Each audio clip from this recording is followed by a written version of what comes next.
नमस्कार फरीदाबाद, आप देख रहे हैं वॉइस ऑफ फरीदाबाद में आपके साथ मिथिलेश कुमार मिश्रा। हम पहुंचे हैं बीके अस्पताल के बाहर। धरने पर बैठे हुए सतीश चोपड़ा जी का तंबू तोड़ दिया गया है एमसीएफ विभाग की तरफ से। आइए इनसे बातचीत करते हैं। जी बिल्कुल, अब भूख हड़ताल भी की जाएगी और जो इतने हम शांति से बैठे थे, इन्होंने हमें छेड़ा है। हम इतने टाइम से शांतिपूर्वक बैठे हुए थे, है ना। हमसे जो बन पाएगा हम जनता के लिए करते रहे और आगे भी करते रहेंगे।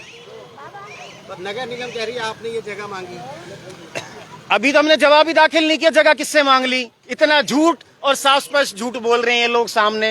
अरे भैया, 20 तारीख की डेट थी हमारा जवाब दाखिल करने की। इनको ये समझ आ गया कि कोर्ट तो हमें इलीगल मान नहीं रही, कोर्ट तो हमारे साथ है, नहीं तो पहली तारीख पे ही उसको हटवा दिया जाता। और जो वकील बोल रहा था ना कि लताड़ा गया, कभी जज किसी वकील को नहीं लताड़ता, वो खुद झूठा। उनसे ये नहीं पच रहा कि यहाँ पे लोगों के जान बचाने की लड़ाई लड़ी जा रही है। ऐसे लोगों के लिए हम क्या शब्दों का इस्तेमाल करें? जिनको ट्रोमा सेंटर से दिक्कत है, जिनको आईसीयू बनने से दिक्कत है, जिनको यहाँ डॉक्टर्स और दवाइयों की उपलब्धता होने से दिक्कत है। ये उनकी गंदी और संकीर्ण सोच है। जो लोग कह रहे थे कि यहाँ पे महिला मसाज करिए, वो मेरी बेटी है, ये मेरी बेटी समान है। मेरा सिर दर्द हो रहा था, मैं बीमार था, इसने मेरा सिर दबा दिया, तो क्या मसाज हो गया? बताओ, अपने मुंह से बताओ ना, ये मसाज हो गया क्या? ऐसे घटिया नीच आदमी के बारे में मैं नहीं बोलना चाहता हूँ, जिसकी ऐसी सोच। बताइए, है ना। आप ये धरना और ऊपर होके नहीं, धरना तो ऐसे ही चलता रहेगा साहब। धरना नहीं हटने वाला। टेंट हटा सकते थे, हटा लिया इन्होंने। बारिश का मौसम आने दीजिए बारिश का, आपके सामने यहीं बैठा हूँ बारिश में। हम जिए चाहे मरे, ये धरना जारी रहेगा। और अब और जो बिल्कुल आगे हमें जो करना होगा हम करेंगे। भूख हड़ताल भी करेंगे, डीसी साहब के कोठी के आगे बैठ जाएंगे, स्वास्थ्य मंत्री के घर के आगे बैठने वाला, वहां भी बैठूंगा। क्या कर लोगे? जेल भेजोगे? भेजते रहो मुझे। जितनी बार अरेस्ट करोगे उतनी बार बाहर आऊंगा, फिर बैठूंगा। मेरे शहर को ट्रोमा सेंटर चाहिए, वो भी ए ग्रेड का, वो मैं लेके रहूंगा। ठीक है, हमें चाहिए ट्रोमा सेंटर, हमें चाहिए। इन्होंने ट्रोमा केयर की बात की है, 10 बेड का ट्रोमा केयर, जिसके लिए हमने सीएम साहब को दोबारा दिया कि 26 लाख की आबादी है, 10 बेड के ट्रोमा केयर से कुछ नहीं होगा, लोगों का भला नहीं होगा। ऐसे ही लोग जो है मरते रहेंगे, मौत का जो काल का ग्रास बनते रहेंगे।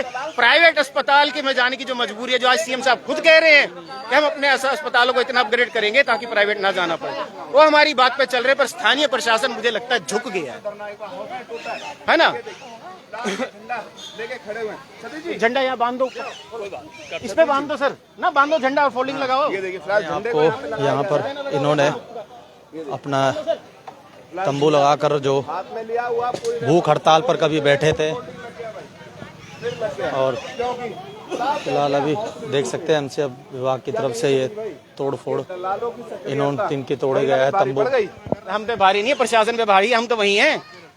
ये तो प्रशासन झुका है ना, हम थोड़ी झुके हैं। अरे साहब, ये यहाँ की जमीन पे आपने कोर्ट में डाल दिया कि हमें चाहिए। अरे भाई, अभी तो जवाब ही दाखिल नहीं किया। मतलब इतना डर नहीं, प्रशासन के हिसाब से हम इसकी रजिस्ट्री करवा रहे हैं और रजिस्ट्री करवा के इसकी बिल्डिंग खड़ी करवाते और यहाँ पे हम बैठते। वाह जी वाह, वाह रे प्रशासन। यहाँ हम जन सुविधा के लिए यहाँ बैठे हैं कि लोगों को, गरीबों को जन सुविधा मिले, यहाँ पे बीके में अच्छा इलाज मिले, ट्रमा सेंटर खुले, और इनको यहाँ पे अतिक्रमण दिखाई दे रहा है। अब यहाँ पे बिल्डिंग बना रहे हैं। वाह जी वाह, वाह प्रशासन को ये सब दिखाई दे रहा है। मेरे को आके इन्होंने बोला कि आप सुबह तक हटा दीजिए, सुबह जेसीबी खाली कर दीजिए आज। ठीक है, मैं शाम को भी 1-1.5 घंटे पहले की बात है। अच्छा, कह रहे जी, मैंने कहा जी आप कुछ नोटिस वगैरह तो देते, कुछ तो बताते आप। कह रहे जी हमारी जमीन है, नोटिस क्यों दो? मैंने कहा ठीक है, कमिश्नर साहब से कह दीजिए कल 20 तारीख है, इस पे जो है हमारे खिलाफ याचिका एक डाली गई धरने को हटाने के लिए, उसको हमें जवाब दाखिल करना। तो उन्होंने उल्टा ब्लेम लगा रहे हैं कि हमने यहाँ पे स्टे लेने के लिए, यहाँ परमानेंट धरना स्थल बनाने के लिए एक याचिका डाली है। ये कितना झूठ बोला जा रहा है। आपके ऊपर ब्लेम लगा रहे हैं। झूठ पे झूठ बोला जा रहा है। दलालों की सक्रियता कहीं ना कहीं भारी पड़ रही है। अच्छा, वैसे चोपड़ा साहब एक बात बताइए। बताइए, आज कितने दिन हो गए थे आपको? 264 दिन हो गए, आज तक इन्हें अतिक्रमण नहीं दिख रहा था, कुछ नहीं दिख रहा था। एसडीएम साहब खुद यहाँ जूस पिलाने आए, पीएमओ सीएमओ खुद हमारी भूख हड़ताल तोड़वाने, पूरा फरीदाबाद ने देखा है। सबने उन्होंने ये भी बोला कि आपकी सारी मांगों पे सरकार काम कर रही है और हम आगे लेटर भेज रहे हैं। मिड्डा जी को जो डिप्टी स्पीकर ऑफ हरियाणा है, सीएम आने से पहले उनसे 2 बार मुलाकात की, अपना लेटर भी दिया उन्होंने, सीएम साहब को भी लेटर दिया।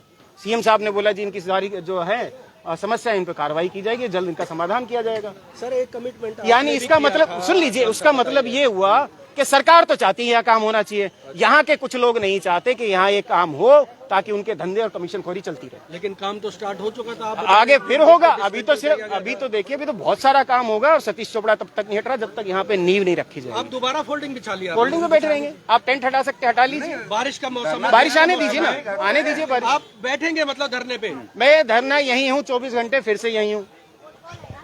तो बता दें, आप नहीं हटेंगे? रेफर मुक्त अभियान संघर्ष समिति भाई अगर कोई करे आपके खिलाफ? फरीदाबाद, रेफर मुक्त फरीदाबाद और ट्रॉमा सेंटर के लिए धरना स्थल पर बैठते थे सतीश चोपड़ा जी। फिलहाल यहाँ पर एमसीए विभाग की तरफ से ये बता रहे हैं कि इनका तंबू तोड़ दिया गया है, देख भी सकते हैं आप। फिलहाल अभी इस खबर में इतना ही, आगे कोई भी खबर होगी इसमें अपडेट हम आपको फिर से जोड़ेंगे। नमस्कार। फिलहाल ये कह रहे हैं कि हम यहाँ पे बैठेंगे, आप हमारा तंबू तोड़ दिए हैं तो कोई दिक्कत नहीं, फिर भी हमारा धरना जारी रहेगा।